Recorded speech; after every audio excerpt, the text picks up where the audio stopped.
బుడమేరు కాలువపై జలవనరుల శాఖ 2 గంటలు పూడ్చివేసినట్లు స్పష్టం చేసింది.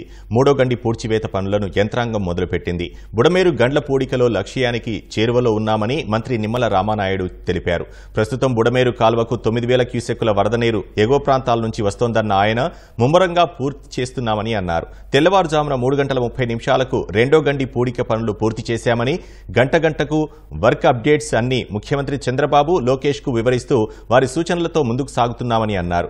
కీలకమైన 3వ గండిని చేరుకునేందుకు వీలుగా అప్రోచ్ రోడ్ నిర్మాణ పనులు చేస్తున్నట్లు నిమ్మల వెల్లడించారు. గడిచిన 5 రోజులుగా బుడమేరు కాలువ గట్టు పైనే మంత్రి ఉన్నారు. ఇవాళ పూడ్చివేత పనుల్లో సికింద్రాబాద్లోని army engineering task force పాల్గొననున్నారు.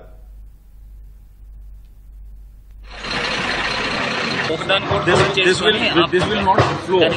Wherever you put it, it will get fixed. But here it is backward side. There is a problem from that side. This road is in very bad condition. This road. Again, there is no. Very bad. This is black. This is working. This is third. You are telling in the further. This is Vijayawada city. Speed got taken.